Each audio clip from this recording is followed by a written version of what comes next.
Welcome to Hard Talk with me, and again. Welcome to Hard Talk on the BBC World Service with me, Stephen Sacker. My guest today swapped an academic career in the law for a high-profile government position and is now feeling more political heat than he could possibly have bargained for some 3 years ago. ጌድዮን ጢሞቴዎስ was appointed Attorney General by Ethiopia's Nobel Peace Prize-winning Prime Minister Abiy Ahmed.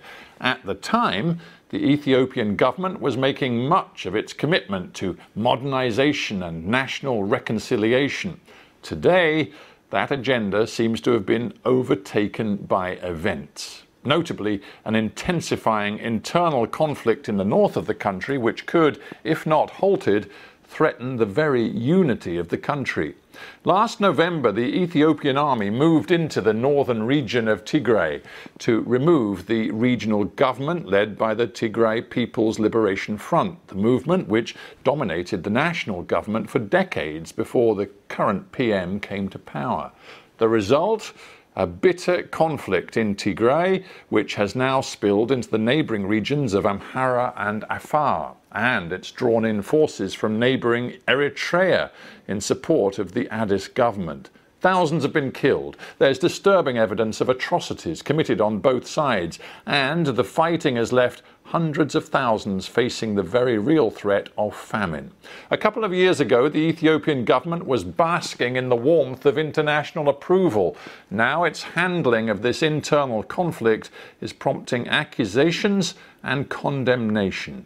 What went wrong? Well, ጌድዮን ጢሞቴዎስ joins me now from Addis Ababa. Welcome to Hard Talk.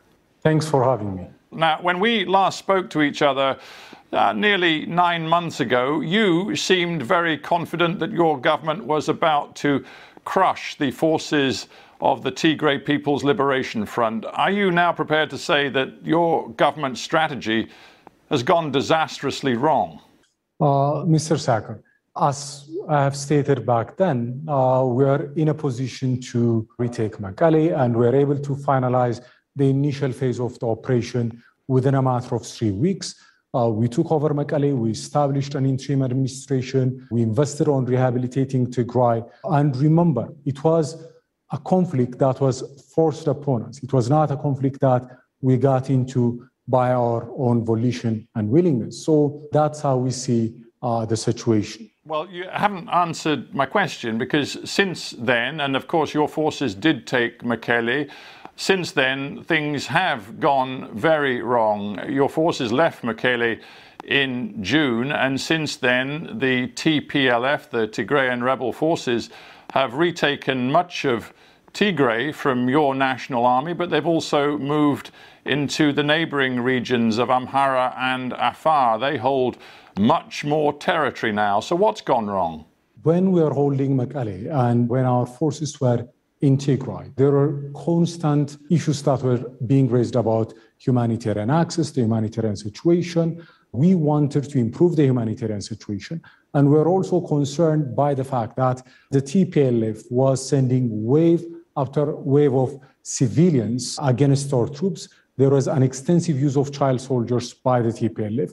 So under these circumstances, to mitigate and minimize the humanitarian cost and suffering, we did the responsible thing. We declared a unilateral ceasefire and we withdrew our troops from Mekelle. Unfortunately, the TPLF continued with its aggression and belligerence and escalated the conflict. It expanded it into Afar and Amhara regional state, committing gross atrocities against civilians. We'll get to the allegations of gross atrocities in a minute, but you tell me that you were concerned about the humanitarian situation. It's very hard for me to understand then why, to this very day, you and your government are maintaining a siege, a blockade of Tigray, which involves cutting off electricity, telecommunications, banking and financial services, something which the UN and other aid agencies say is materially affecting hundreds of thousands, millions of people. When we declared the humanitarian unilateral ceasefire, we established a humanitarian corridor through Afar. It was the TPLF, the terrorist TPLF, that expanded the conflict and turned this corridor into a conflict zone.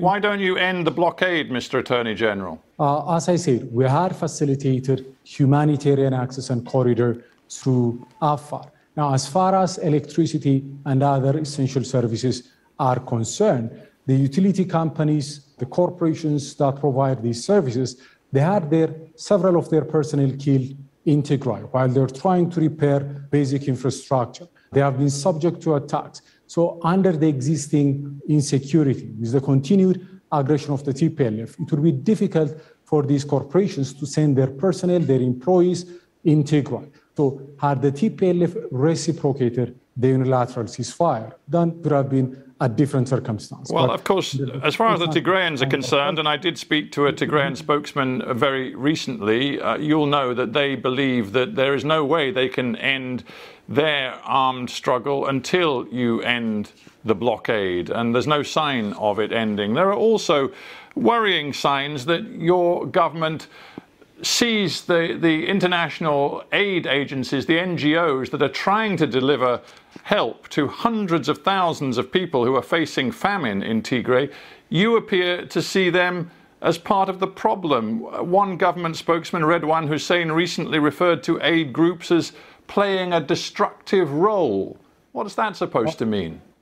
That's only a reference to a very small minority of the organizations. The overwhelming majority of aid organizations are providing aid and assistance to those in need. We are cooperating with them. We facilitate their work. So we don't have a problem with that. And as I noted earlier, when we declared the unilateral ceasefire, our objective, our intent was for humanitarian aid to reach the people in Tigray without any hindrance. That's why we established the corridors through Afar. We allowed humanitarian flights to take off from Addis and fly to Mekelle, but the continued aggression from the side of the TPLF has created a situation on the ground that is making things more and more complicated. I think people watching and listening to this conversation are going to find it hard to understand that while hundreds of thousands of people in the north of your country are facing the imminent threat of famine, hundreds of thousands have been displaced, are currently living in camps. You, in your government, have suspended the operations of various aid organizations, including Médecins Sans Frontières Holland branch, and also the Norwegian Refugee Council. Why on earth have you done that? You have to understand that all the organizations that provide assistance and aid that operate in our territory have to respect our rules and regulations. As I have mentioned earlier, the overwhelming majority of humanitarian organizations have no problem with this, and they continue to provide assistance and aid. These organizations are trying to keep people alive, and you're stopping them operating. That's not the case. There has been administrative measures, but these measures are to ensure compliance with the appropriate regulations. As I have stated earlier, several organizations, numbering in the hundreds, are operating all over the country, providing assistance for those in need. We don't have a problem with them. We're working with them. We have a very constructive relationship. And we are also in consultation, in dialogue with these entities you have mentioned. And we believe that they will be able to rectify the violations very soon and will be able to reinstate their license. You are Ethiopia's Attorney General. Have you read the report from the University of Ghent in Belgium that went forensically through lists of people, named individuals, civilians who have been killed in the fighting in Tigray? They have come up with 2,562 civilians who died in 232 incidents, which the University of Ghent researchers are calling massacres in Tigray over the last several months. Have you read that report, and what have you done about it? We take all such allegations, all such reports seriously. We look into it. We conduct investigations. We are committed to ensuring accountability. The government of Ethiopia does not condone any such violations. And as we have tried to communicate to the public at large previously, we have conducted several investigations. There are additional investigations that are underway, both through the civilian and military tracks. And whenever we identify perpetrators, To the extent we find these kind of reports credible, we take measures to ensure accountability. Amnesty International have released a report this month, again using more than 60 testimonies from eyewitnesses, which they say provides overwhelming evidence of systematic sexual abuse, rape and other terrible forms of sexual abuse carried out by Ethiopian army forces in Tigray since the beginning of this conflict. When you talk about justice and accountability, what have you done about that? We are conducting and we have conducted investigations. We have several of our own soldiers responsible. Many have been court-martialed. There are ongoing investigations. These are things we take seriously. We don't condone this kind of behavior. We don't tolerate these kind of human rights violations. But I must also point out that some of these reports you have mentioned, there is a tendency to sensationalize, there is a tendency to draw very sweeping conclusions that are not supported by the extent and scope of the investigation. Some of them have also adapted methodologies that we think are rather flawed.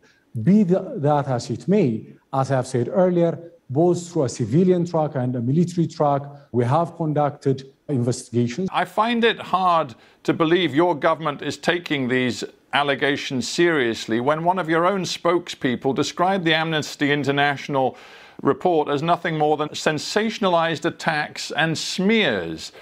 If you were serious about these terrible allegations, which involve accusations of victims being held in captivity for days and being systematically raped, some being handed over for sexual slavery, some being raped in front of their children, if you took these accusations seriously, you would have dozens and dozens of members of your armed forces behind bars right now. As I've said, these kind of matters are matters we take seriously.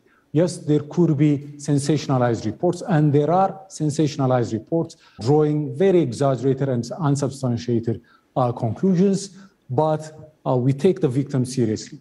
We have conducted investigations, and more than dozens of our own soldiers have been sentenced to serious penalties, some including to life in prison. How many? More than 30. And so our action speaks for itself.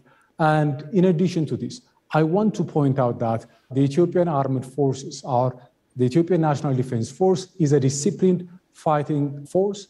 It is a force that has a long track record of serving within the UN framework, going back as far as the Korean War and in several parts of the continent. Its reputation for discipline, for integrity, is there for all to see. I'm sorry, Mr. Attorney General, but if you're telling me more than 30 soldiers have been convicted of the most serious sexual crimes in the course of this conflict over the last few months, there is clearly something much deeper going on. How many senior commanders of the Ethiopian military have been fired and held to account for what their men are doing? Because this isn't just a one-off, this is systematic. If you read the Amnesty International report, that is quite plain. We don't agree with their conclusion that this was systematic. They have conducted their report, their investigation remotely. They have relied on what they call community workers. We are very skeptical of who those community workers might be. We conduct our investigations on the ground. And as far as accountability is concerned, our commitment, our seriousness has also been demonstrated by the fact that we have allowed the UN High Commission for Human Rights to conduct a joint investigation with the Ethiopian Human Rights Commission. Only a government that is transparent, that is committed to the highest standards and values would permit this kind of scrutiny. Attorney General, you're right to point to this joint investigation, and the UN Human Rights Commissioner is involved. She says she takes the Amnesty International report very seriously, but there's another very profound problem here. You're the Attorney General of Ethiopia. Some of these allegations of the most extreme sexual violence come as allegations directed to Eritrean troops operating at the invitation of your government on your territory. You have no ability to deliver justice and accountability for the crimes committed by Eritrean troops, do you?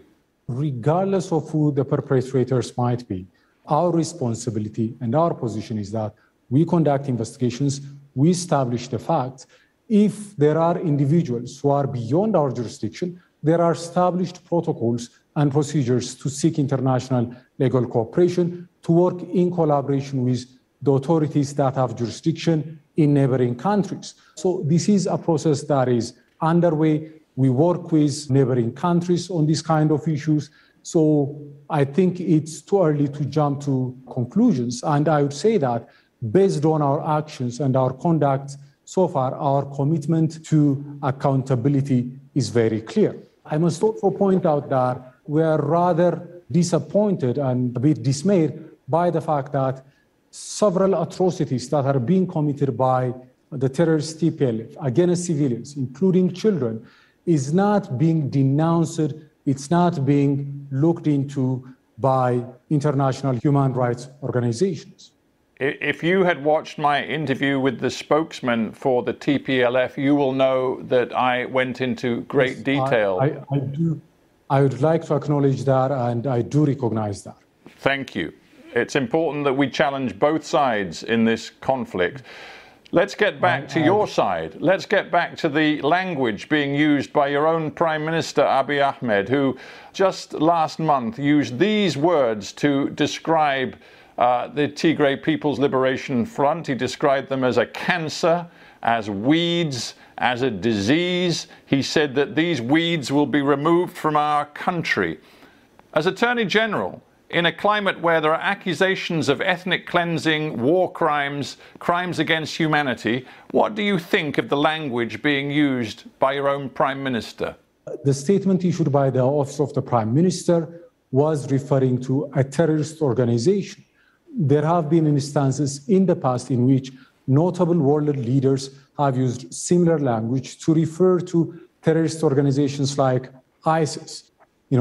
Given the pain and agony that the TPLF is causing to the people of Ethiopia, not just the recent massacres and atrocities it has committed, but what has transpired over the past 3 decades, that is a sentiment that most Ethiopians share. The problem is that what we see happening in the country is that, for example, in Addis Ababa, it's quite plain over the last couple of months, hundreds of ethnic Tigrayan people have been rounded up and detained by your security forces.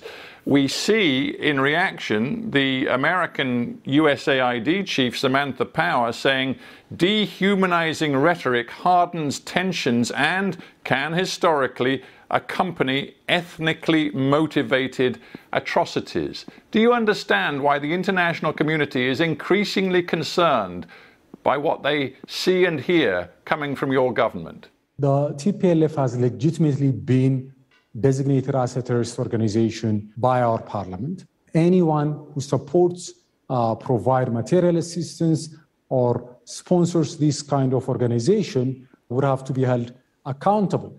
The TPLF happens to be an organization organized along ethnic lines. So most of its supporters, most of its operatives or financiers happen to be, not all of them, but most of them happen to be from one ethnic group. So sometimes some outsiders might not understand this context, this situation, and the challenge we face. So I understand where they are coming from, but they also have to understand the environment within which we are operating.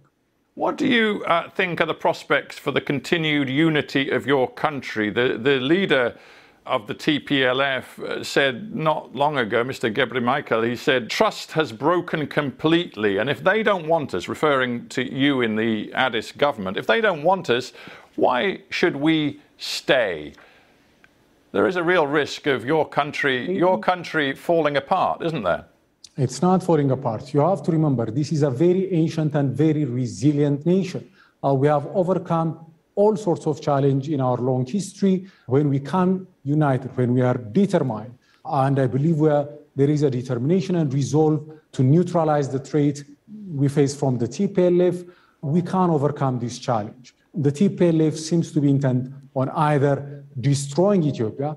It doesn't seem to be willing to tolerate an Ethiopia that it can't dominate, that it can't rule. And its objective of either reasserting hegemony or dismembering Ethiopia, these are not objectives acceptable to the people of Ethiopia. There really doesn't seem to be a unified position now amongst all of the people of all of Ethiopia. I'm just very mindful of what Abiy Ahmed said when he won that Nobel Peace Prize back in December 2019. He said, before we can harvest peace dividends, we must plant seeds of love, forgiveness and reconciliation in the hearts and minds of our citizens.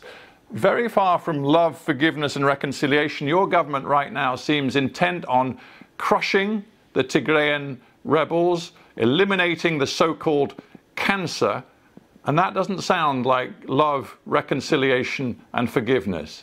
We have practiced forgiveness, we have practiced reconciliation. I mean, when the new administration came to power, the sins and transgressions of the TPLF were forgiven. The TPLF was given an opportunity to be part of the body politic of the Ethiopian state, despite the gross and systematic human rights violations and misrule. There were repeated efforts on the part of this government to find amicable solutions for the differences we had with the TPLF. It is the TPLF that triggered the conflict. It is the TPLF that dragged us into this conflict. You have to remember that this is not a conflict that we chose. It is a conflict that has been imposed upon us when the TPLF attacked the Northern Command. But there is no military solution, is there, Mr. Attorney General? In the end, this will have to be resolved through dialogue and compromise. And right now, your government isn't talking the language of dialogue and compromise. When we declared a unilateral ceasefire, we're giving peace a chance. I'm sorry, your Prime Minister just told the nation that all able-bodied civilians should join the fight to crush the Tigrayan rebels. That's not a ceasefire. When we declared the unilateral ceasefire, the TPLF, instead of reciprocating that unilateral ceasefire, expanded the conflict. It went on the offensive into Afar, into the Amara regional state. It displaced hundreds of thousands. It killed hundreds of civilians. Under these circumstances, what are we expected to do? The TPLF, as a terrorist organization, with its continued belligerence and aggression, made the ceasefire untenable. Under these circumstances, we have a right and responsibility to defend our population, and that's what we're doing. ጌድዮን ጢሞቴዎስ, we have to end there, but I thank you very much indeed for joining me from Addis Ababa.